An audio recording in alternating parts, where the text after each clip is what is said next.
Welcome to my animation channel. Thanks once again for joining me. In this video we are going to look at how I animate big cats in my movie The Paint on Safari. Here's a leopard that I'm animating for the next scene in the movie, and all of this will be going into my Making a Short Animated Movie course, which is available through links in the description. So let's get going with that.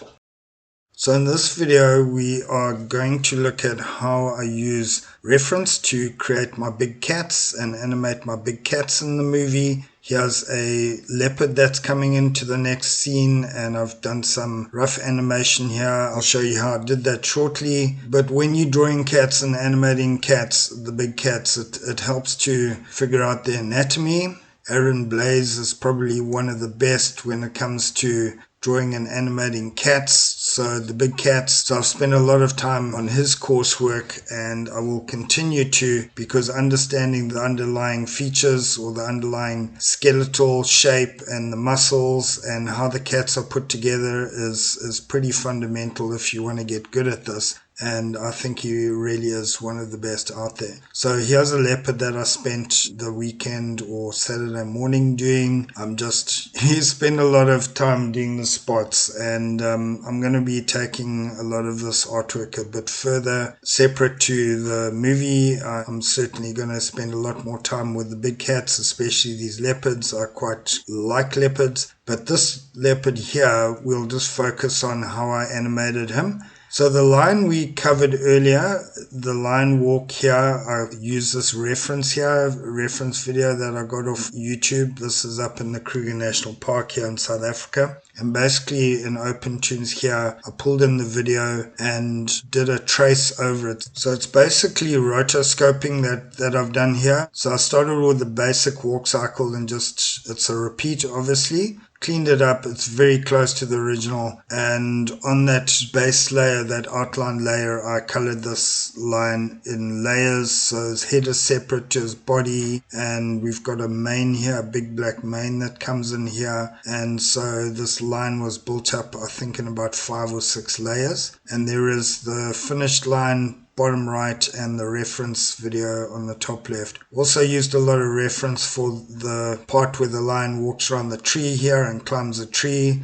So here's some of the reference video that I used. And on this it wasn't much rotoscoping, although the turnaround here I used a lot of rotoscoping on this bit here. So here's a lioness going around a tree, which again I basically copied from the video directly, and I just turned it into my male lion here. So here he is as a male going around the tree, and you can see how close that is. It's not exact, but it's close. And again, on the part where the lion jumps up the tree here, you can see him pawing the tree. I got that in as well, but instead of pawing, I got him to be making rips in the tree like that, as though he's frustrated. Here's the jump, and I used the reference there for this jump, but you can see he didn't actually jump that high, and that's because the whole proportions of the tree wasn't working. I had to really lower the jump that he made, which whoops, he's falling there. I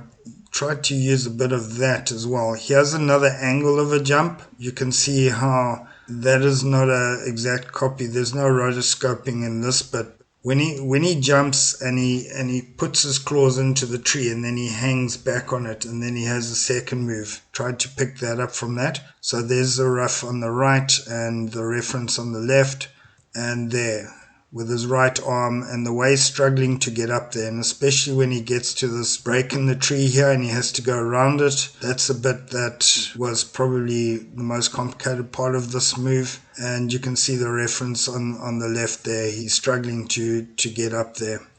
Whoops, and he slips, etc. So here again, there's reference top left going over this limb of the tree, and the finished animation on the bottom right.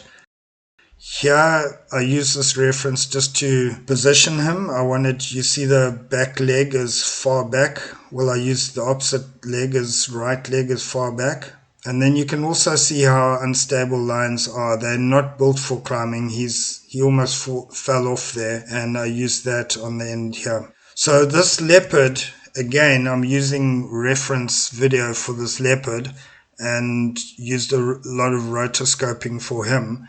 This is on a golf course up near the Kruger National Park, and this happens quite a lot, that they get leopards, lots of wildlife, but they get leopard. There's a lot of leopard in that area, and I just love this video. This looks, I don't know if it's a male or female, but very, very young, or youngish, maybe a year or so, and very, very playful. And he's just hopping around. Beautiful, beautiful movement there. So I'm going to rotoscope a lot more of this and try and capture a lot of that movement. Here on OpenToonz, here's the layer just, well, it's not cleaned up, but without the video dropped in. And here, if we just turn the video on, you can see, okay, the leopard coming in there.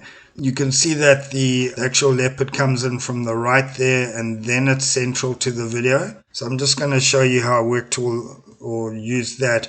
The thing about this is I wanted my leopard to be central, and the video moves. So you can see even here the actual video layer is going up. To stabilize that, I manually went and put all these keys in there and on the video, just undoing them there. And you can see how that changes the video there. Okay, so my leopard is centrally placed, and the video reference, you can see the leopard coming in from the right, and then he becomes more central. So also you can see here the video is shrinking because it's zooming in and zooming out.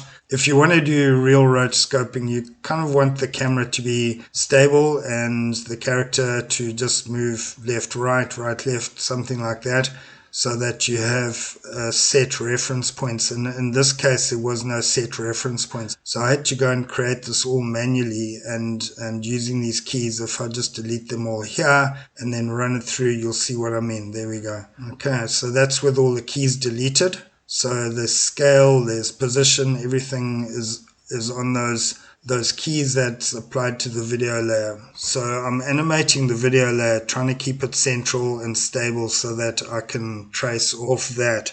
So that's where a lot of the time went, and quite honestly does go when you're in rotoscoping, especially from this video that you're getting from online. A lot of the quality isn't great, and in this case it was moving, etc. And then when we look through the camera view, we can see how this looks with the first layer rotoscoped over the leopard, and you can see the background video there changing because of those keys that I was talking about. So it's all stabilized there, and then I'll take this on and finish this. So that's just the beginning. That's relatively the easy part, just getting this move. The difficult part will be cleaning it up and obviously getting all the spots to work together, all that stuff. So, this is just the rotoscoping bit is just to get the basic move. And it is a cheat. I don't enjoy rotoscoping. I would rather just draw the stuff freehand out of my head,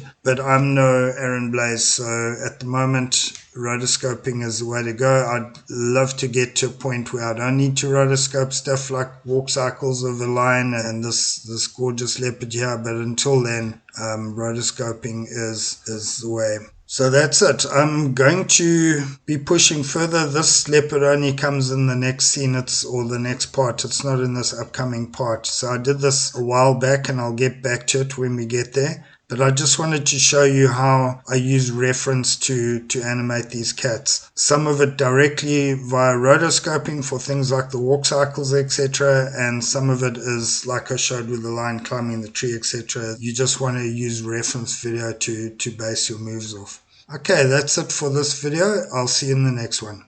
Great, so that's it. All this and more is in my Making a Short Animated Movie course, which is available via the links in the description. Please go check that out. It's still at a nice, reasonable price because it isn't completely finished yet, and I'm sure you'll get a lot out of it even at this stage when it's just a little bit more than halfway through. Okay guys, thanks very much for dropping in and checking out my channel again. I really appreciate all your support, and I hope I'll see you around here again soon. All the best out there. Bye.